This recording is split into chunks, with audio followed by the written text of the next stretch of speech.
नमस्कार, मैं हजू खान। दिन भर की खबरों में सबसे पहले डालते हैं नजर आज के मुख्य समाचारों पर। लगातार तीसरे दिन कर्फ्यू के बीच पसरा रहा सन्नाटा। गलियों में नजर आ रहे सिर्फ पुलिसकर्मी।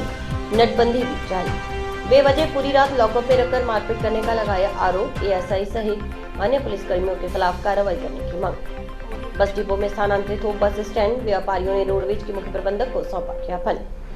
किताबी ज्ञान के साथ खेल भी जरूरी। 3 दिवसीय जिला स्तरीय बैडमिंटन प्रतियोगिता का आगाज। मोटा मुनाफा कमाने के चक्कर में धमका रहे शराब ठेकेदार। बोले डीईओ, अवैध ग्राम संचालन पर कार्रवाई की तो लगाया धरना। अब खबरें विस्तार से। गोकशी मामले के गरमाने के बाद भादरा तहसील के गांव गांधीबड़ी और चिड़िया गांधी में लगाया गया कर्फ्यू शुक्रवार को तीसरे दिन भी जारी रहा। नटबंदी भी लगातार तीसरे दिन जारी रही। दोनों गांव की गलियों में पुलिस का पहरा रहा।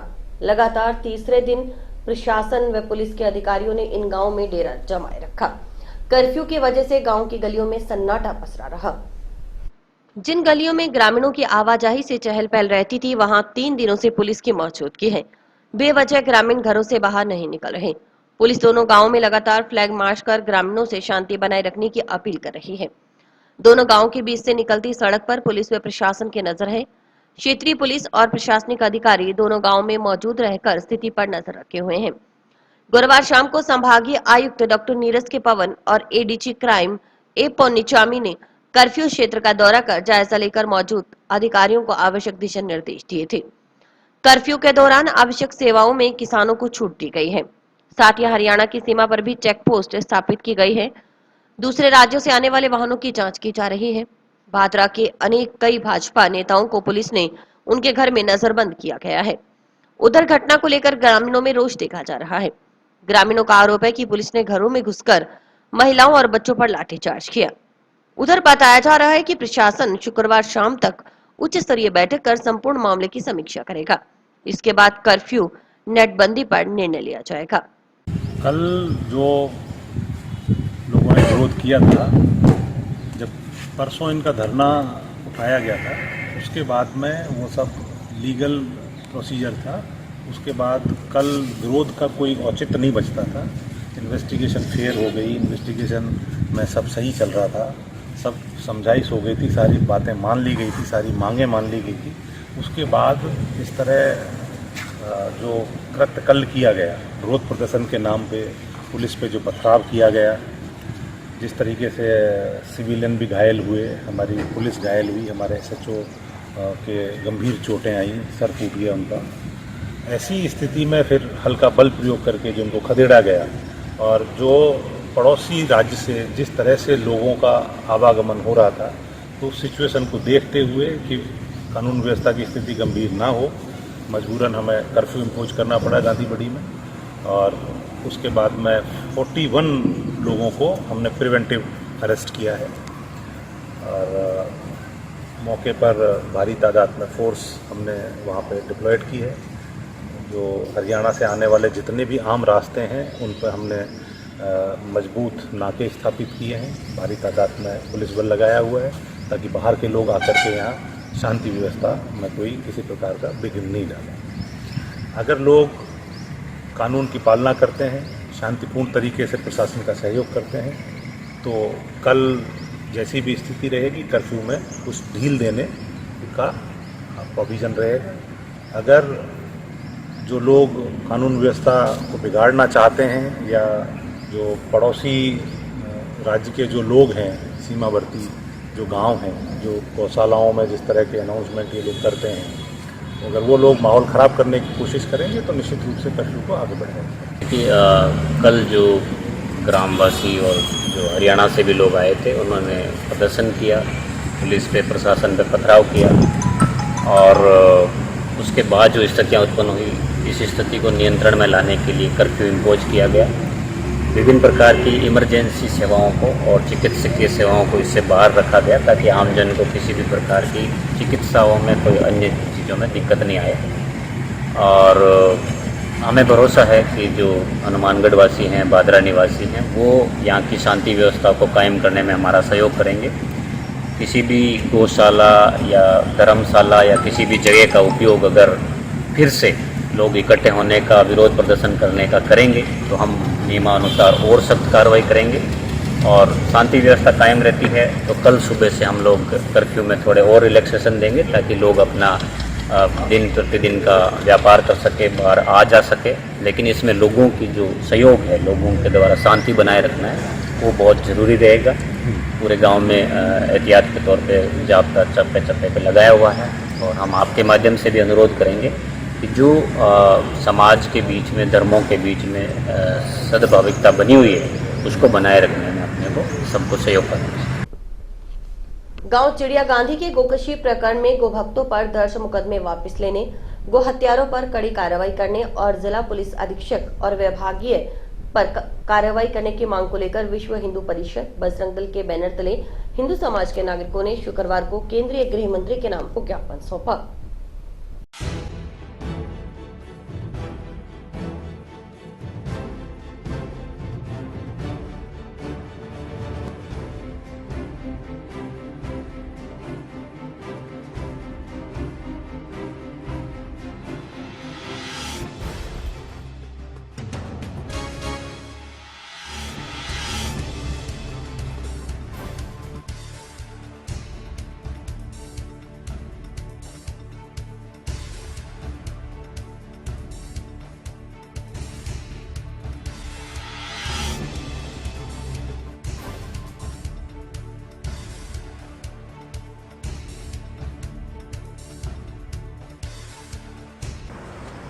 श्रीमान केंद्रीय गृह मंत्री भारत सरकार को हमने गोकशी का जो मामला चिड़िया गांधी का है, उससे संबंधित आज हमने माननीय जिला कलेक्टर के मार्फत तहसीलदार जी को ज्ञापन दिया। उस ज्ञापन में हमने मांग की कि जो गोकशी चिड़िया गांधी वाला जो मामला है, उसके अंदर जो मेन जो मुलजिम है, साजिश करता है, वो मौलवी और अन्य दो तीन लोग हैं जिनको राजस्थान सरकार के इशारे पे पुलिस प्रशासन बचा रहा है। उनके खिलाफ तुरंत पुलिस कार्रवाई कर उनको गिरफ्तार किया जाए। दूसरी बात कि इसी मांग को लेकर चिड़िया गांधी में लोग तंबू लगाकर अपने वहाँ पे धरना दे रहे थे और उसी धरने पे पुलिस के द्वारा लाठीचार्ज किया गया। उसका हम कड़े शब्दों में निंदा करते हैं।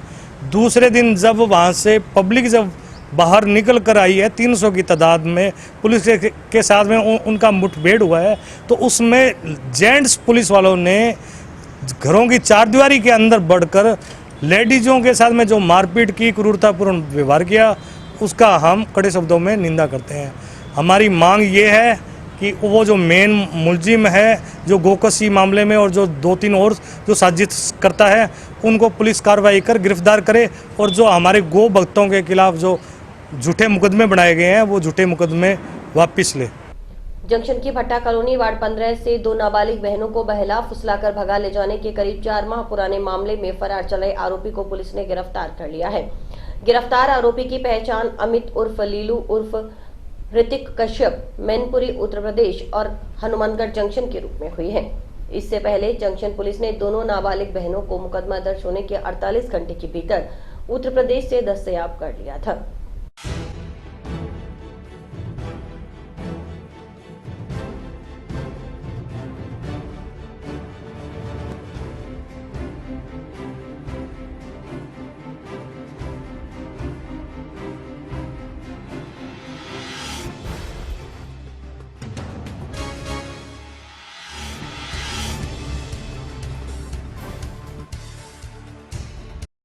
मार्च माह में पॉक्सो एक्ट में मुकदमा दर्ज हुआ था, जिसमें आज 4 माह बाद में मुलजिम अमन कश्यप जो मैनपुरी यूपी का रहने वाला है, उसको पानीपत से डिटेन किया गया है और उसको गिरफ्तार किया जा करके उसको जेसी कराया गया है। बेवजह दुकान से उठाकर थाना ले जाने, पूरी रात लॉकअप में बंद रखकर बुरी तरह मारपीट करने तथा किसी को कुछ बताने पर झूठे मुकदमे में फंसाने की धमकी देने का आरोप लगाते हुए एक युवक ने शुक्रवार को जंक्शन थाना प्रभारी अरुण चौधरी को लिखित शिकायत की है।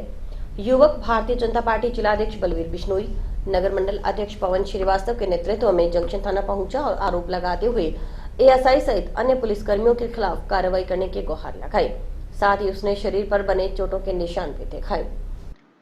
इंदिरा जाट निवासी वार्ड 58 सुरेशिया ने बताया कि वे गुरुवार रात करीब 9 बजे अपनी टेंट की दुकान पर बैठा था। तभी पड़ोस में रहने वाला बाबूराम शराब पीकर आया और गालियां निकालने लगा और लड़ाई झगड़ा करने लगा। उसने बाबूराम को रोका लेकिन वह नहीं माना। तब उसने सुरेशिया चौकी प्रभारी को फोन पर इसकी सूचना दी। कुछ ही देर में पुलिस की गाड़ी में एएसआई दिलीप सिंह व 3 कांस्टेबल आए। इंद्राज ने आरोप लगाया है कि एएसआई दिलीप सिंह ने उसका कॉलर पकड़कर जबरन गाड़ी में बिठा लिया। तब उसने कहा कि उसने तो खुद पुलिस को फोन कर सूचना दी है, वे उसे क्यों ले जा रहे हैं। लेकिन एएसआई दिलीप सिंह ने उसकी एक नहीं सुनी।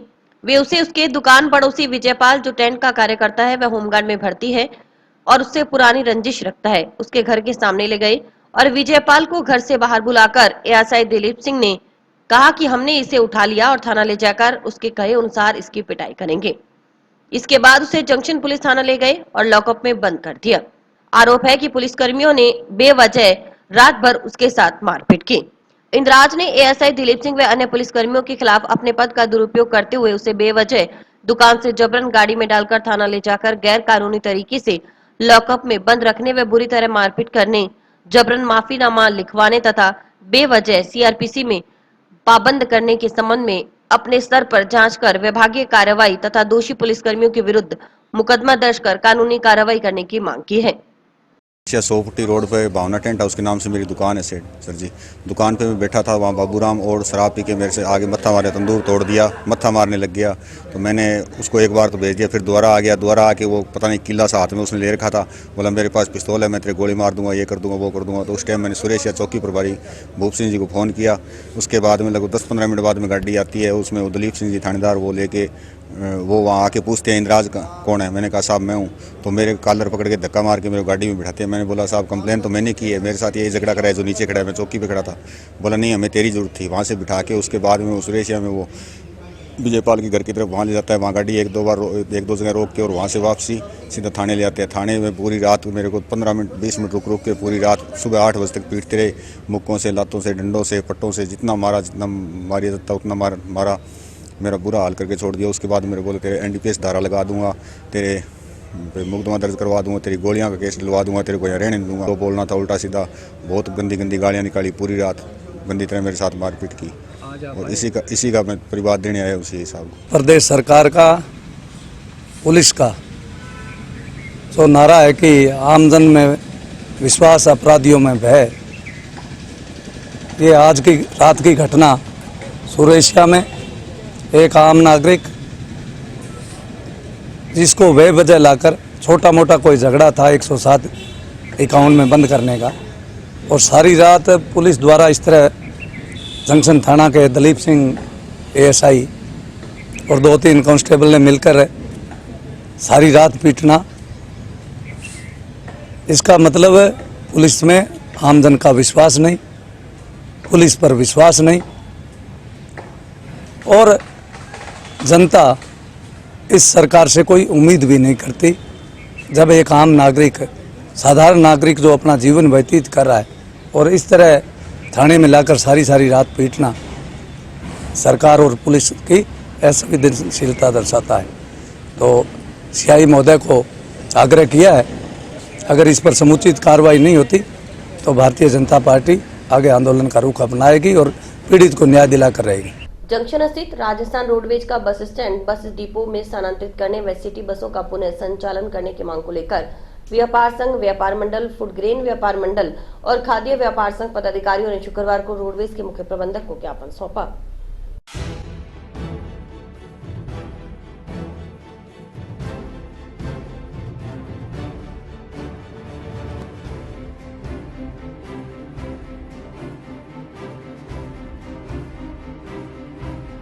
रोडवेज बस डिपो के अंदर रोडवेज बस स्टैंड लाने के लिए हम कलेक्टर साहब से मिले थे 22 तारीख को और उनको ज्ञापन दिया था। उसके बाद आज हम मुख्य प्रबंधक से मिले हैं, वे उस पर क्या कार्रवाई कर रहे हो। उन्होंने बताया कि इसके लिए जल्दी आपको यहाँ बस स्टैंड मिल जाएगा, पूरा प्रयास चल रहा है, हमने लेटर पूरे भेज रखे हैं। और हमने कहा जी इसको आप भी ज़ोर शोर से उठा के काम करवाओ, तो उन्होंने कहा मैं ज़ोर शोर से करवा के यहाँ 22 तारीख को कलेक्टर साहब को लेटर दिया था जिसमें शहर की 3-4 मांगे थी बढ़िया, उसके लिए हम लेटर दिए। कलेक्टर साहब ने आज रोडवे डिपो में लेटर वापस भेज दिया है और रोडवे अधिकारी से हम मिले हैं तो उनको बताइए समस्या कि रोडवे का बस स्टैंड यहाँ होना चाहिए, क्योंकि बाजार में जो बस स्टैंड है वो जगह भी बहुत कम है और वहाँ से 3-4 रूट की बसें चलती हैं, राजस्थान रोडवेज प्राइवेट, राजस्थान लोक सेवा योग और वीडियो कोच। तो वहाँ हर टाइम एक्सीडेंट का खतरा रहता है और बस खड़ी होने की जगह भी नहीं है। यहाँ जगह भी उपलब्ध है और आबादी भी इधर ज़्यादा है, बाज़ार में तो 3 ही वार्ड है, यहाँ ज़्यादा आबादी है और आम पब्लिक को सुविधा मिलेगी इससे। और यहाँ से बस खाली निकलती है और शाम को खाली आके रुकती है, तो उससे समय और डीजल की बर्बादी बहुत होती है। अगर यहाँ से चलेगी तो आम आदमी को सुविधा मिलेगी। और एक बार पहले भी ऑर्डर हो चुके थे, किसी कारणवश राजनीतिक प्रणवश जो ये काम रह गया, तो अब हमें उम्मीद है कि जल्दी से जल्दी रोडवेज का बस स्टैंड यहाँ बनना चाहिए। हाँ जी, तेल डिपो के लिए हमने कहा था कि यहाँ से तेल डिपो पहले चल रहा था, ठीक है, अगर आबादी एरिया ने इतराज़ कर दिया तो तेल डिपो कहीं और शिफ्ट कर देते। रिको में घनी जगह पड़ी है, तो इससे 4 रुपये लीटर का अपना किराया ज़्यादा मिल रहा है। जोधपुर से सप्लाई है, तो इससे आम कंज्यूमर को 4 रुपये का तो ये किराए का डिफरेंस हो गया, और 10-12 रुपये पंजाब हरियाणा का वो डिफरेंस है। तो आज की तारीख में पेट्रोल 20 रुपये यहाँ महंगा मिल रहा है। तो इसमें पूरा मौजूदा MLA या अधिकारी जो भी हैं, ये शहर की समस्याओं को हल करना चाहिए। सिटी बस आज से पहले 2 बार चल चुकी है, दोनों बार ये टेम्पू वालों की दादागिरी की वजह से बंद हो गई। और दूसरी बार कलेक्टर रामनिवास जी थे, उनके टाइम में रूट गलत बन गया, रोड़ावाली और जंडावाली के बीच में जोड़ दिया गया, जो कि रोड़ावाली झंडा नहीं रोड़ना चाहिए, सिटी बस तो शहर की होती है। और दूसरा मिनी बस का क्लास लगा दिया, तो मिनी बस यहाँ है ही नहीं, बड़ी बसें हैं, खूब चौड़ी सड़कें हैं, तो यहाँ ये मिनी क्लास का बस लगे, वो जानबूझ के उस सिस्टम को फेल कर दिया। तो अब आबादी बहुत बढ़ चुकी है, इसलिए सिटी बस की ज़रूरत है।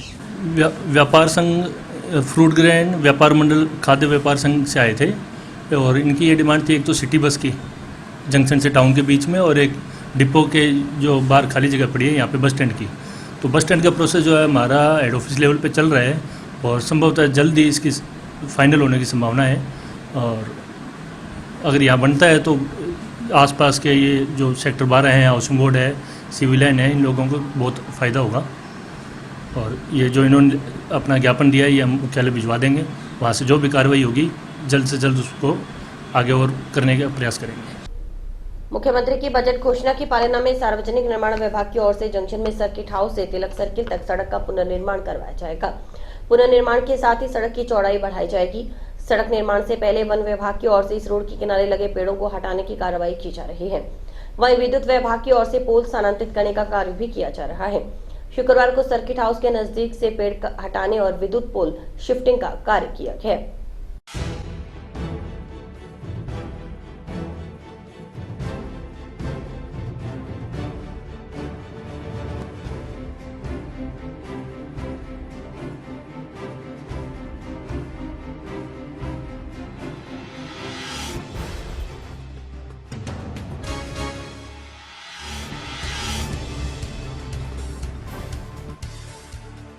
राम मीणा फॉरेस्टर वन विभाग, और यहाँ हनुमानगढ़ की तरफ से जो बिजली की तारें हैं, दीवार है, और जनता को नुकसान हो रहा है, बार बार लाइटों में जल जाती है, लाइटें फॉल्ट हो जाती है, इसलिए दीवारें बन रही है। इधर वन विभाग की तरफ आगे PWD रेस्ट हाउस है, उसमें भी दीवारें निर्माण और पेड़ पौधे दोबारा लगाए जाएंगे।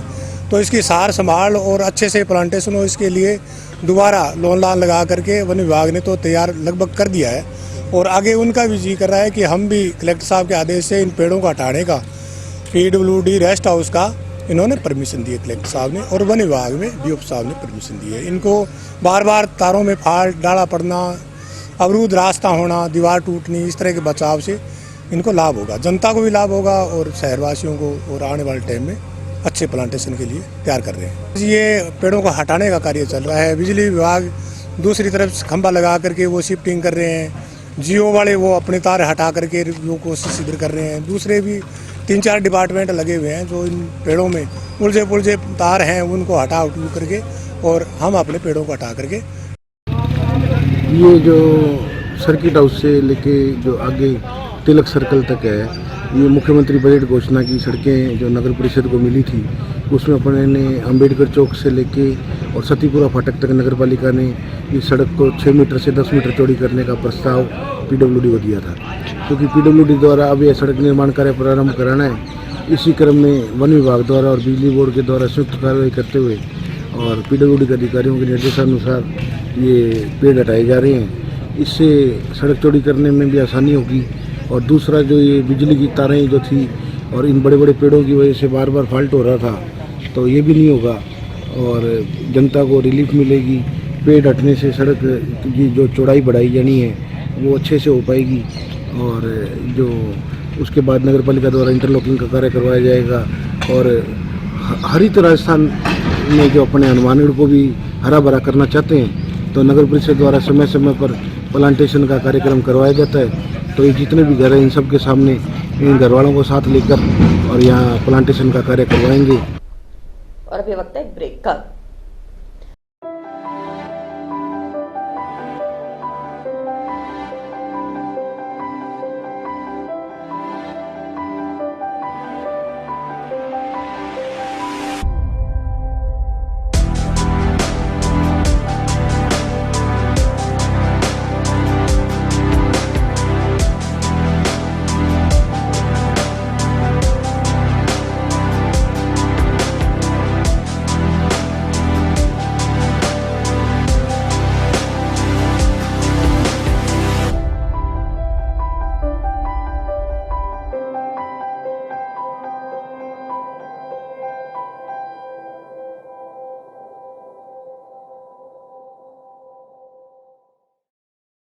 रोडवेज परिचालक की ओर से राजस्थान परिवहन निगम नियमों के विरुद्ध बिना विभागीय अनुमति के राष्ट्रीय खेल प्रतियोगिता में हिस्सा लेकर खेल का प्रमाण पत्र सेवा पुस्तिका से जुड़वाने और बिना विभागीय अनुमति के शैक्षणिक योग्यता प्राप्त कर वरिष्ठ सूची से जुड़वाने की शिकायत जांच में सही पाई गई है।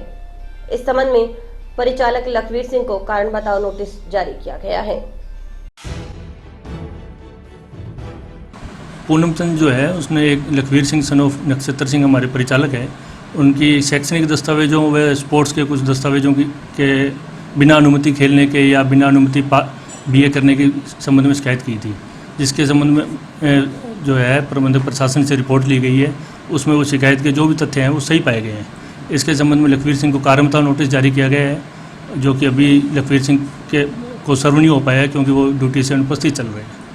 और जैसे उनका जवाब आता है संतोषप्रद है या नहीं है, जो भी वो जवाब देते हैं अग्रिम कार्रवाई उसके हिसाब से की जाएगी। जिला बैडमिंटन संघ की ओर से आयोजित करवाई जा रही 3 दिवसीय जिला स्तरीय महिला व पुरुष बैडमिंटन प्रतियोगिता का आगाज शुक्रवार को हुआ। प्रतियोगिता का आयोजन गांव चकज्वाला सिंह वाला के पास सतीपुरा बाईपास रोड स्थित एक्सपर्ट बैडमिंटन स्पोर्ट्स अकेडमी में किया जा रहा है। प्रतियोगिता का उद्घाटन मुख्य अतिथि पूर्व मंत्री डॉक्टर राम प्रताप ने किया।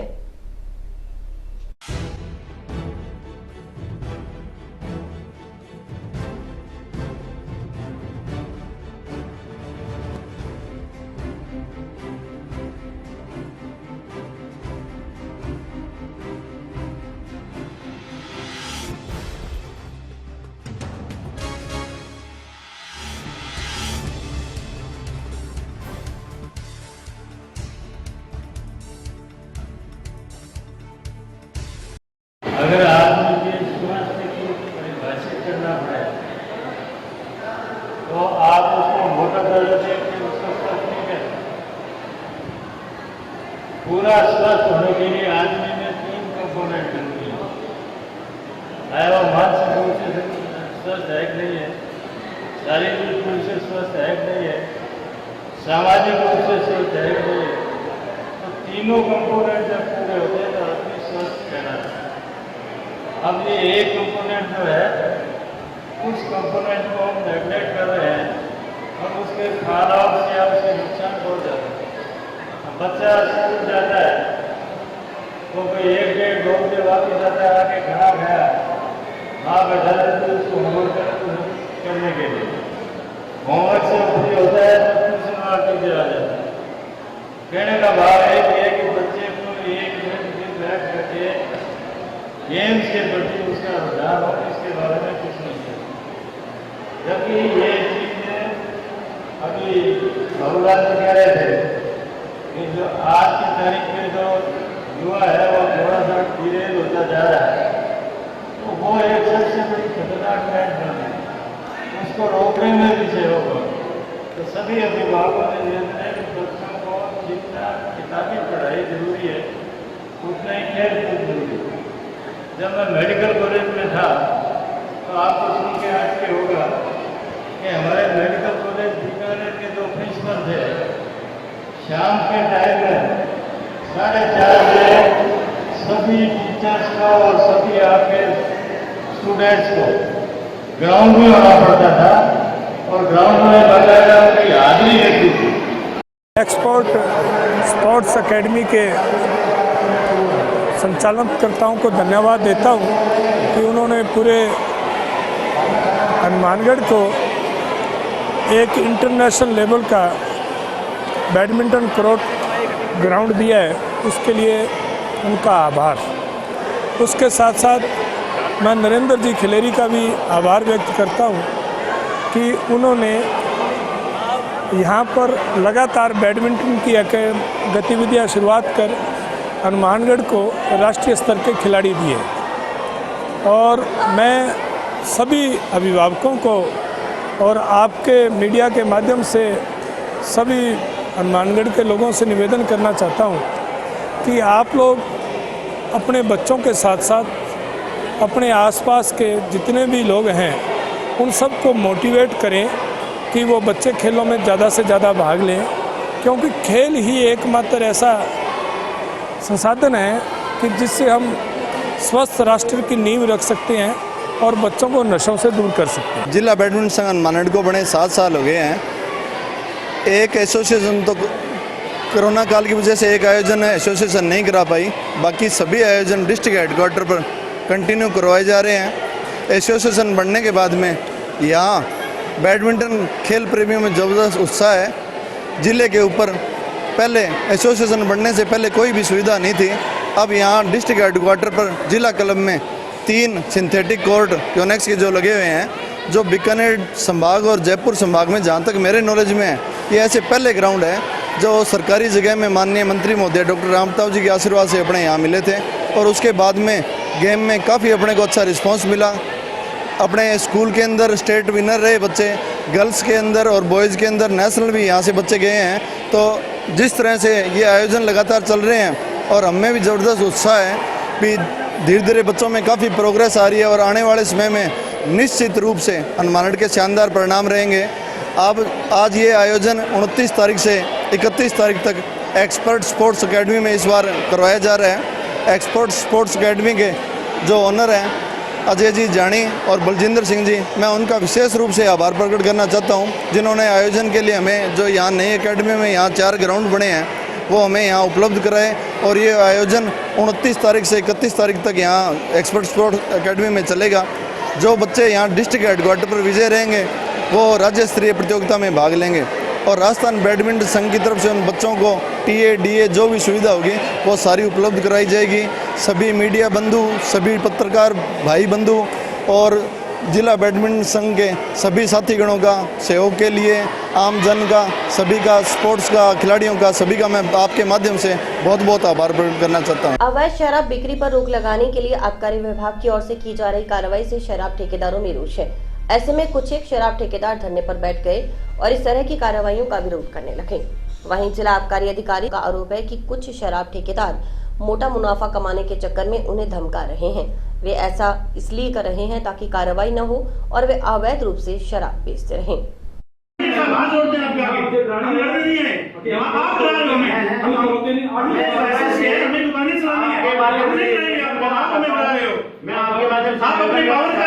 सुबह इनसे मिलने आया, मुझे सुबह से मिलने नहीं दिया गया। सुबह से काम नहीं करते तो मेरे को राजदारी में पता डाल दे, मेरे को काम नहीं करने। सुबह से आई नहीं है, आप तीसरी बार है, आई नहीं है, हम आपसे आई नहीं है, बेचने से रोके नहीं है, हमें 8 बजे बाद बेचने से रोके। हां बिल्कुल, हम बेचते नहीं है, 10 बजे खोल के यहाँ से बंद करना चाहते हो, मुझे डराना चाहते हो, मुझे डरा तुम जगह बेचना चाहते हो। साहब ये आप मेरा तो जगह बेचे, अवैध बेचे, मरे बाबू ना ना बिल्कुल आप की तरफ आज इतना कर दूं मैं मेरा पकड़ू नहीं अवैध को बिल्कुल आते हो आप राजस्थान की शराब बेचते हो, आप ये चाहते हो, आप क्या चाहते हो कि मैं शराब बेचता हूं पकड़ मरेगा।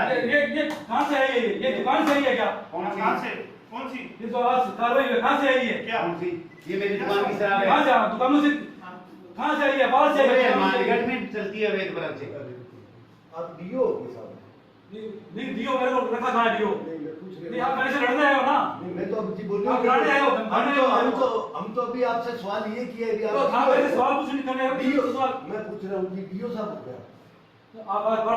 हां जी नहीं आप क्या हो तो बताओ सर, किसको मेरे साथ मिली कौन सा साहब? नहीं मिली आप मेरे से, मैं तो भाई मैं आया हूं अब आपसे हां तो मिलने आना, मैं मिलने आया हूं जी आपसे, मिलने आया हूं मैं पुत्र आपके क्या बदतमीजी से बदतमीजी से बस बताओ, बदतमीजी से